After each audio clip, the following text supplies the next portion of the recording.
See the guy running off with the cash when the children's fund? He's getting away! No one can stop him!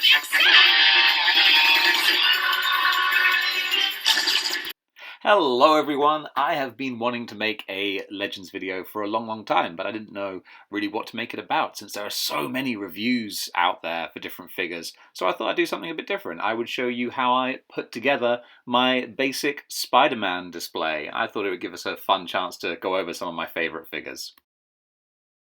Now, I don't have any particular skill when it comes to putting figures together or putting displays together.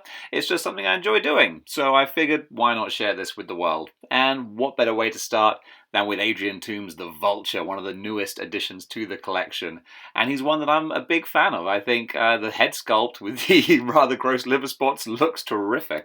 I have to admit, if I do more of these videos, you might probably find that I say everything is a great sculpt, because I'm kind of a Marvel Legends fanboy. I wouldn't be collecting these things if I wasn't. And of course, the figure comes with a Blackie Draco head as well, which is a lovely addition. I love extra heads, even if I never use them. It's just great to have them to play about, and I love how they add to the lore of the character as well. What it is missing, though, is a youthful Vulture head, a youthful Adrian Toombs head. Because I love kind of modeling and recreating different storylines with the figures, and of course you could do life theft from the early 90s in Amazing Spider-Man, where the Vulture, develops the ability to suck people's life energy in a story which coincidentally sucked. So much so that he killed Peter Parker's parents, who weren't really his parents. They were sort of androids that were created by the Chameleon, that were created by Harry Osborn. You know what? The more I think about it, let's not do that. Ever. Let's instead get back to the task at hand. So we have our first figure in the display, and of course with a flying figure it's going to be slightly elevated, which is great, so it's at the back of the display. It's going to have figures in front of it, but it doesn't matter because he's up in the air and he's got that big wingspan, so he takes up a lot of space. Excuse me while I hit the table. Don't see Shartimus Prime doing that, but hey, this is my first time out. What are you going to do? But in the name of physics, we've got to bear in mind that this is just precariously balanced, so we need a solid figure to keep this weight down and distribute that weight evenly. And who better, who more solid than this unit here? The Kingpin Build-A-Figure. This Build-A-Figure is one of those ones that everyone seems to like, from those I speak to anyway. In a time where some folks were complaining that our Build-A-Figures weren't big enough, we weren't getting our money's worth, we get this huge big beast of a figure, and he looks great. Of course, the first time I saw him I thought, excellent, but why the plain white suit? You know, I grew up on the more colourful Kingpin from the animated series with the cravat and the colourful trousers, and I would lie awake at night thinking to myself, if only Hasbro had coloured him with those better, brighter, more vibrant colours. It's almost as if they want us to buy more figures, because lo and behold, just announced this beautiful redesigned Kingpin. You know what? I'm not even mad because it looks terrific. They already have my pre-order money. As much as I like the existing Kingpin, you know he's going to get turned into a Shadow King, and then we're going to have beautiful 90s animated Kingpin to go on the display. Next up, we have arguably Spidey's greatest enemy, the Green Goblin, flying in here on his Goblin glider, which I think we can all agree doesn't look great. The glider, not the character, because I think personally this Goblin looks fantastic. What a surprise. Dave loves another figure.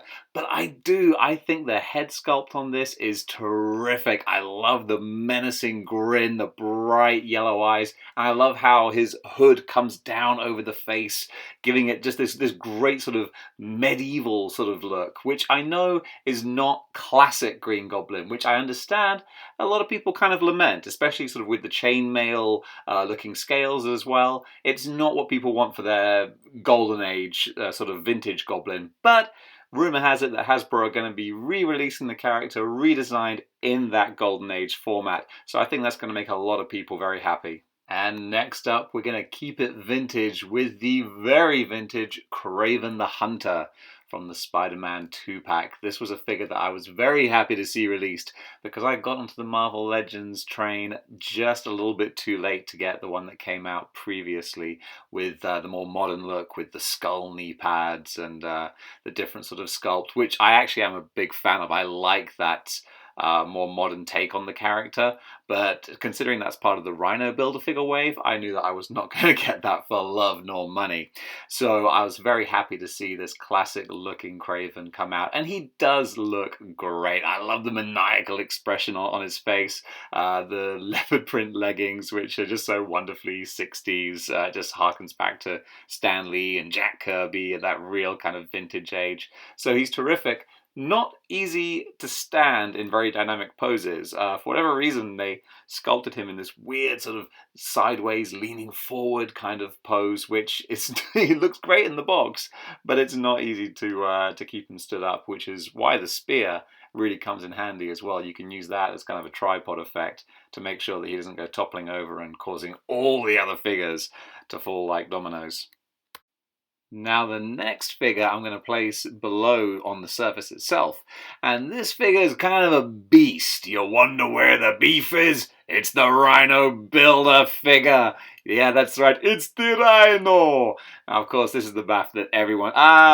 you got me. I don't have the Rhino bath. Who does? Actually, a frustrating number of people, it would seem. But I'm happy for them, because I have a headless Select. And don't worry, this isn't too sacrilegious. Sacrilegious. This is a knockoff Select Rhino, but actually it's really good quality. God bless you, knockoff makers. The articulation is, as good as the Select. Sturdy, nice and heavy. It's like a brick, actually. So I love this body. It's not that different from the bath itself. So with the bath head I have, plonk that in place. And there you go. Is it the bath? Only, well, Marvel collectors know for sure, but who cares? I think he fills up the space nicely, and we're just waiting for that re-release. Come on! We got that vintage Spider-Man wave. Come on, Hasbro, bring out a vintage, slightly redesigned, but not too much, Rhino so that I can take this little Frankenstein job out of my display. So to wrap up the first part of this video, because I don't want this to go too long, I'm going to stick with the animal theme and we're going to bring in Mac Gargan the Scorpion. This is a figure that has not been met with the most warm of receptions. I think a lot of people complain that he's a little bit too small, a little bit too scrawny, and I completely agree, to be honest. And it's such a shame because Hasbro were close. There are good things about this. But a lot of people say he should have been on the Omega Red body, which is a nice, big, bulky figure, and I completely agree. That would be much more appropriate for Mac Gargan. Especially because he's not meant to be just a normal human, I don't think. I mean, the experiments that JJ did with him, they sort of incorporated scorpion DNA, didn't they? I know that was the case in the cartoon, I think. I assume that was in the comics as well. Well, I certainly should know that. But either way, yeah, he should be a bigger, more imposing looking figure.